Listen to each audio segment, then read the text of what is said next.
time of the fighting end. Wash the poison from off my skin. Show me how to be whole again. Fly me up on a silver wing, past the black where the sirens sing. Warm me up in the Nova's glow, drop me down to the dream below.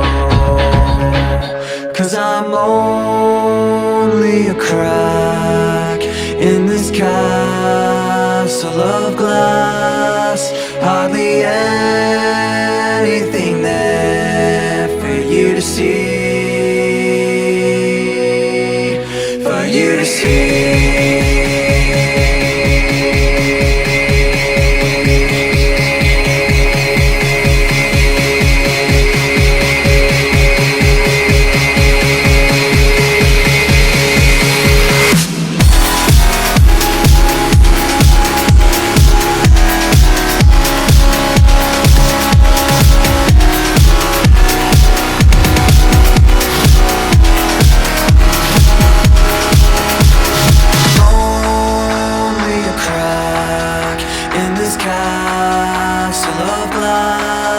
Hardly anything there for you to see,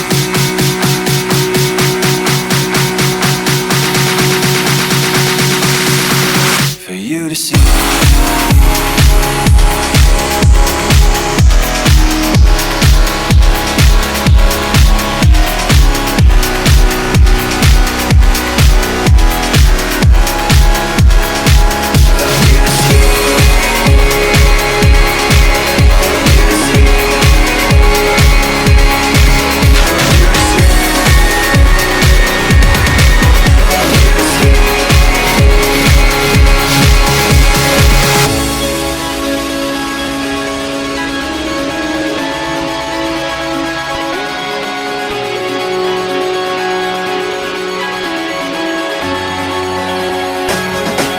Let me tell you a story in the form of a dream. I don't know why I have to tell it, but I know what it means. Close your eyes, just picture the scene as I paint it for you. It was World War II when this man named Kenji woke up. Ken was not a soldier, he was just a man with a family who owned a store in LA. That day, he crawled out of bed like he always did, bacon and eggs with wife and kids. He lived on the second floor of a little store he ran. He moved to LA from Japan, they called him immigrant. In Japanese, he'd say he was called Issei. That meant first generation in the United States, when everybody was afraid of the Germans, afraid of the Japs, but most of all afraid of a homeland attack. And that morning, when Ken went out on the doormat, his world went black, 'cause right there, front page news, 3 weeks before 1942, Pearl Harbor's been bombed and the Japs are coming. Pictures of soldiers dying and running.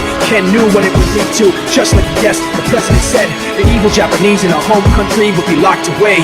They gave Ken a couple of days to get his whole life packed in 2 bags. Just 2 bags, couldn't even pack his clothes. Some folks didn't even have a suitcase to pack anything in, so 2 trash bags is all they gave them. And when the kids asked Mom, where are we going, nobody even knew what to say to them. Ken didn't want to lie, and he said the US is looking for spies, so we have to live in a place called Manzanar, where a lot of Japanese people are. Stop it, don't look at the gunmen.